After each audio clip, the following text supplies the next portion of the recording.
Kwanza kabisa kuanza kuingia kwa teknolojia ya magari ya umeme katika nchi yetu kumeanza muda kiasi, lakini kwa kiwango kidogo sana. Uwekezaji huu ambao unakuja nchini katika kipindi hiki, naona ni uwekezaji mkubwa ambao sasa utaleta mapinduzi makubwa katika eneo la magari ya umeme kwa huduma za usafirishaji hapa nchini. Mpaka sasa hivi tunakadiria kwamba tuna magari kati ya 5,000 yanayotumia nishati ya umeme nchini sasa hivi. Ukiongezea na bajaji na bodaboda, tuna vyombo vya usafiri kama 10,000 ambavyo vinatumia umeme. Lakini tunaamini kwamba tuko katika wakati sahihi wa kuongeza idadi ya vyombo vinavyoendeshwa na umeme, na wawekezaji hawa waliokuja wamekuja wakati mwafaka sana, wakati ambapo tunaona bei za mafuta katika soko la dunia zinapanda. Gharama ya kuendesha chombo cha umeme, kwa mfano, ukiwa na gari ya umeme inatumia 85% pungufu kuliko gharama ya kuendesha kwa mafuta. Yaani kwa lugha nyingine, kama kwa mfano ungeendesha gari yako ya mafuta kwa shilingi 100,000, ukitumia gari ya umeme utaiendesha kwa shilingi 15,000. Kuna urahisi mkubwa sana wa gharama unapotumia umeme ukilinganisha na kutumia mafuta. Kwa hiyo gari za umeme hizi, na kwa teknolojia ya hawa watu, ina uwezo wa kuchaji na kutembea kilomita 300 kabla hujachaji tena. Kilomita 300 ni nyingi sana.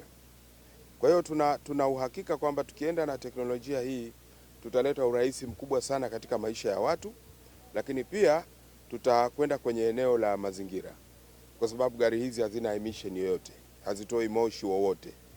Kwa hiyo tutaenda eneo pia la kuboresha sana mazingira, na ni teknolojia ambayo inakubalika mahali popote kwa sababu ya usafi wake. Kwa hiyo sisi katika Wizara ya Nishati tumejiandaa. Kwanza kabisa, mnafahamu kwamba nchi yetu inazalisha umeme wa kutosha. Sasa hivi tuna install capacity yetu, au tuseme uwezo wetu wa mitambo ya umeme ni megawati 4,500 katika nchi yetu, ambayo ni kubwa. Uwezo huo ni mkubwa zaidi kuliko nchi zote za Afrika Mashariki.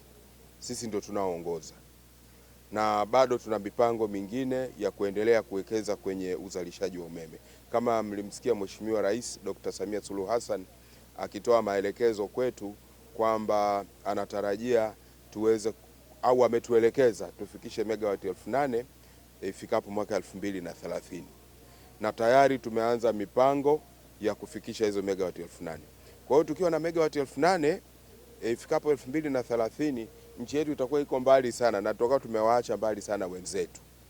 Lakini hatuwaachi tu kwamba tunashindana, tunawaacha kwa sababu tunaona maendeleo yanayokuja, uchumi unavyokuwa, mahitaji ya umeme yanavyoongezeka, na majirani zetu kadhaa tayari wameomba kununua umeme kutoka Tanzania.